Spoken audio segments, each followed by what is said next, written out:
All right, we are live again.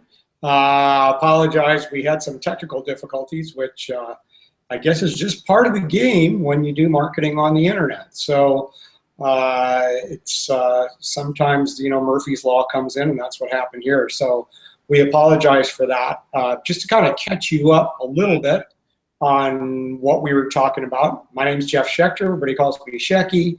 And I am here with the amazing Kurt Molly, the social media ad genius, famous worldwide on many stages and in many masterminds for his incredible knowledge about Facebook advertising. And I must say, in the 3 years that I've been with him, I've learned just a ton, and it's been a great experience. So just to catch you up, a lot of what we've been talking about is this sort of recent algorithm change with Facebook. Which ironically happens probably about every hour behind the scenes, unbeknownst to most of us. However, there was an announcement about a month ago about some of the changes to the news feed and how that's going to be more heavily weighted towards the kinds of content that friends and family are looking for, and maybe more away from quote-unquote publishers, and so whatever that really means. And of course, that's been interpreted a lot of different ways over the last 30 days or so. And, you can have all the kinds of interpretations that you want, right? So it's kind of what we were talking about earlier. The bias is based on what your belief system about how things work, right? It's kind of like what we said, when you watch only news, that's all about the bad crap that's going on in the world. Your frame is that the world is a very, very dangerous place, okay?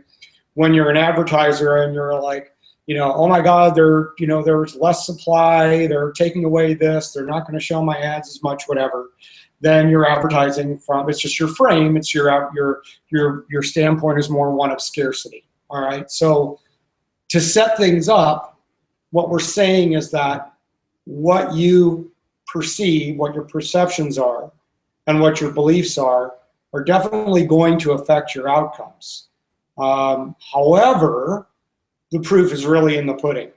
So if we were to say, let's take a real live case study of something that we've been working on pretty closely with one of our clients over the last, we've been working with them for, gosh, I don't know, probably over a year now, but the last 30 days have been really, really interesting because it's definitely a trend that we're seeing. And when I say we're seeing, I'm saying we tend to have, I'm just going to lay it out, we tend to have a pretty positive attitude. We tend to believe that we're going to win. We tend to believe, I'm getting some, okay, we tend to believe that that we can do this and that we can, grow our businesses, help our clients, be effective advertisers, promote good content, all that good stuff, right? And so we tend to typically, we don't do everything right. And there's oftentimes, obviously in the advertising game, there's always stuff that you put up that doesn't do well. We learn how to take that down and not worry about that stuff. And, we always say we successfully proved what didn't work, and that's fine. But we're always learning, we're always gathering data, and we're always moving forward, and we're always improving. Now, interestingly, this big, huge algorithm change that happened 30 days ago has not stopped us from improving, right? So we're going to share some things with you today that are, again, coming from the frame of people that have been doing this for a while, and coming from the frame of we believe that we're going to win, coming from the frame that we know we're putting out good stuff, good relevant things to proper audiences, right? We're going to then show you with that attitude and that mindset, both the emotional side of what we do and the logical side of what we do, what has happened with this one particular client over the last 30 days, right?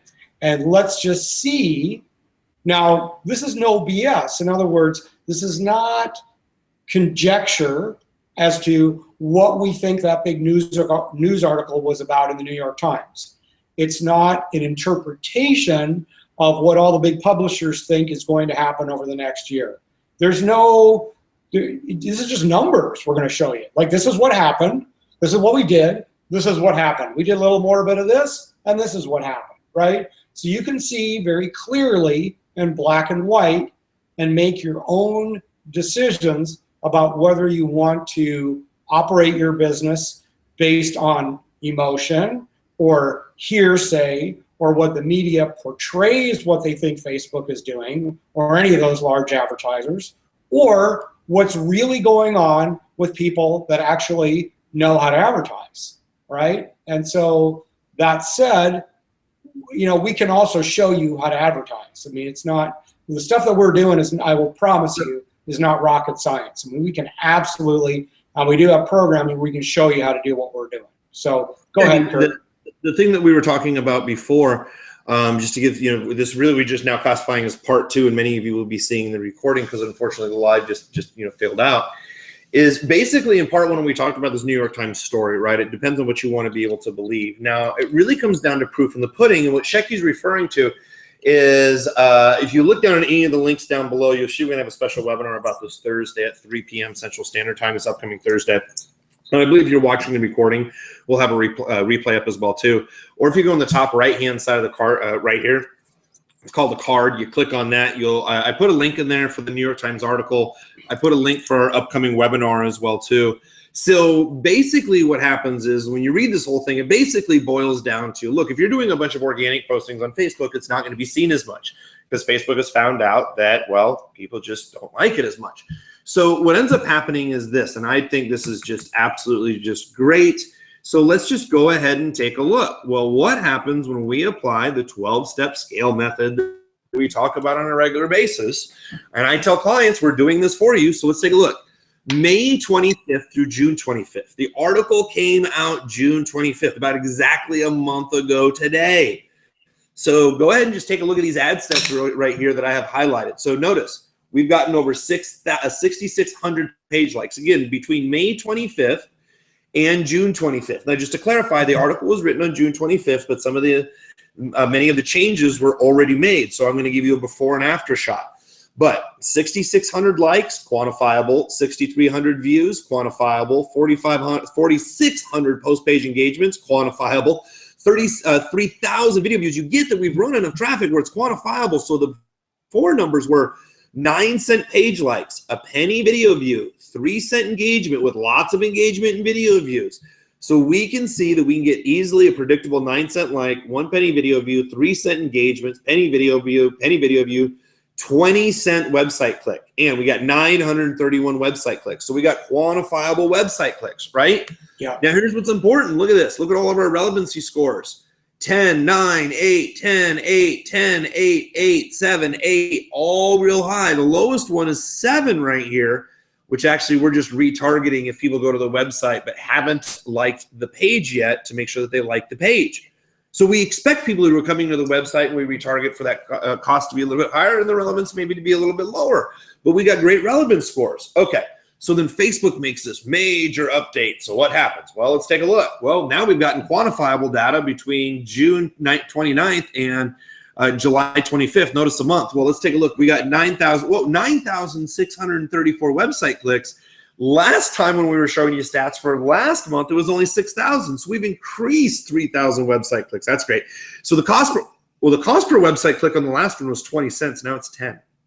But look at this, 2,100 page likes, 13,000 video views, 1,700 page likes, 223 website clicks, 6,000 video views. I'm showing you that we have enough quantifiable data. And when we look at cost, look at this, 10-cent website clicks, 8 cents per page like.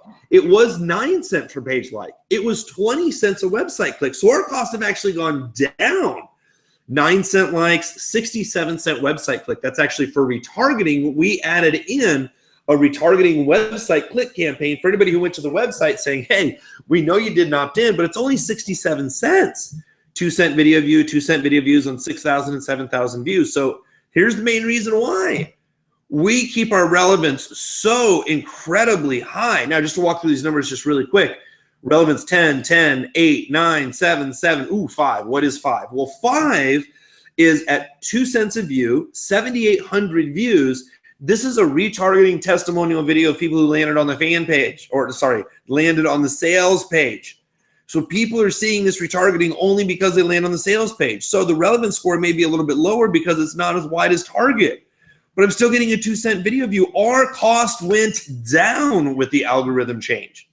I cannot preach this enough. The 12-step method that we train and scale over and over and over, like, this is what happens when Facebook makes algorithm changes. Because the thing is what we are focused on more than anything else is we are focused on relevance. We focus on relevance from likes to engagements to running these posts. So I know, Shecky, we're going to stream together these two. I mean, we had a ton of people on before, which is still going to be great. And some people are getting, the email updates that we're live and what's going on right now. But Shecky, this is the first time that you've seen the proof of it. I've talked to you about the proof. Do you want to add any commentary about the numbers that I just showed you, how they went down based off this big Facebook algorithm that's going to destroy everybody? Yeah, well, I think it's great. I always you have some echo happening. Okay, it's gone now. Sorry. It's really interesting. Just to, again, my take on this is it's the difference between what's really going on and what people's opinion is of what they think is going on. Yeah. Right. And it's just like, the reality is you learn by doing. Right? So you got to get out there and swing the bat a few times. And, yeah, you're going to make some mistakes and things like that. But, Facebook, again, every time they change their algorithm, their programming, whatever, again, kind of like what you say, it's all designed for user experience. And if you dive a little bit deeper down that conversation of user experience, it's really just to say, if Joe Q. Public, who's interested in zebras, right, comes onto Facebook, we don't want to put bears in front of him. We want to put zebras in front of him. And that's a really, really horrible example, and I apologize for that. But it's in its most simplistic way, your messaging has to be congruent, right, with exactly what those people's interests are. Right now, there's lots of great ways to determine those interests and lots of great ways to test. And once you've done some initial testing, there's lots of great ways to leverage what Facebook already knows about those people and things like that. And yes, that's all part of the 12 steps. But really, at the end of the day, it's really just that simple. And one of the things we talked about the other day in that webinar, and we're going to talk about it again on Thursday, is the great irony, is that people don't understand, like they go like, oh, well, there's all these tools and there's all this, and then they're going to take away stuff from the media, and there's an algorithm change and this and that and all that other kind of stuff, and it becomes really very, very overwhelming. And I totally get that, right? And it's easy to be overwhelmed, but what they don't recognize is that the tools continue to improve. And when used correctly, right, and they're not that difficult to use, when used correctly, they are there to help make your life as an advertiser much easier. Your ability as an advertiser to hit home runs when you step up to the plate is far greater now than it ever has been, ever in the history of online advertising. I know that's not a long history because online advertising hasn't been out there for more than, say, a decade or so. But more than any other time in history, we are able to leverage technology to frickin' knock it out of the park. Right? Yeah, I mean, really, what we're talking about on Thursday is all about EQ and IQ. So IQ being intelligent quotient, right? How smart are people? That's what they say it's a judgment for. Well, we know that Facebook, Google, LinkedIn, Twitter have some of the world's smartest people working for them on algorithms, scientists, behavior specialists, like brilliant, really like a lot of EQ. So you can actually target people based off video views. Will they engage with a post, website clicks? You can really target people based on their EQ. So if we know that we can target people based off their emotions of what they like, Facebook wants you to give relevant content. So if we know how to target things like apples, so we target people, so, hey, you're going to buy these apples, right? but we know the content that they like and they click on, those are the best ads. You don't just throw up an ad and run it to a landing page. You can, but it's not going to work that long. If you want long-term, scalable, predictable traffic, it's all about relevance. I just talking to a former client of ours, Shecky, before we got on the phone. You probably know who he is. He's in the survival space. Every time we go out to the big industry event, we always go to his parties. Great individual.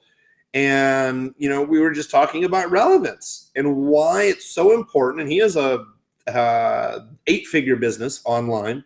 And we were just talking about the importance of relevance, why it's so important to drive ads long term. And he has an e-commerce business. He's like, Kurt, I have thousands of products. And I'm like, well, if you're selling thousands of products to people, like, let's say in the survival space, man, once you get them to buy one product or come to your site, you can retarget them and split test them. Like, there's a lot of different things that you can do. So, Shecky, I know I'm going to have to split together these recordings. I got to chat with you real quick after this as well, too, before my other call. Is there anything that you wanted to kind of wrap up, go over before we conclude today's call? Well, no, I'm excited for Thursday, and I want to really press upon people that the proof's in the pudding, right? Like, so don't be victimized by what the media is saying about changes or algorithms. They're just there to, you know, get your attention. Don't be victimized necessarily by your own belief systems if you can actually just come to the table with a clean slate, right? And really just let's learn how to do this. Look at the numbers, right? It's not that hard to do this, and we're going to show you how. And I know that Thursday, Kurt, you've got a lot of really great things, and we're essentially going to just, as you use your words, open the kimono, and we're going to show all the different 12 steps, right? So everything that we've done in the agency and everything that we do for our clients to move them through this process of, you know, building on relevance and, you know, leveraging some of the intelligence and the great programming that the big ad platforms have and how to do that, you're going to lay it all out. So if you're curious about this, or you've ever heard about the scale method or the 12 steps, or even if you haven't heard about it, if you are advertising online or even thinking about advertising online, you need to be there on Thursday because there's a lot of really great value in store for you. Yeah, absolutely. So all you're going to do is you need to click on the little card here in the right top-hand side. If you mouse over it, you'll see a card. Any of the links down below. If you're watching the recording, you can either go over where you'll see the live presentation link down below. And if you register there, I believe we'll even have access to the recording at the same page as well if you click down below. So, Shecky, I want to spend just a couple more minutes with you, but on the other side on our private little chat. Other than that, everybody, I appreciate you. Thank you all very much. Thank you all for being here. Thank you, thank you, thank you. And look forward to seeing you on the webinar on Thursday. All right. Thanks, everybody. Bye, everyone.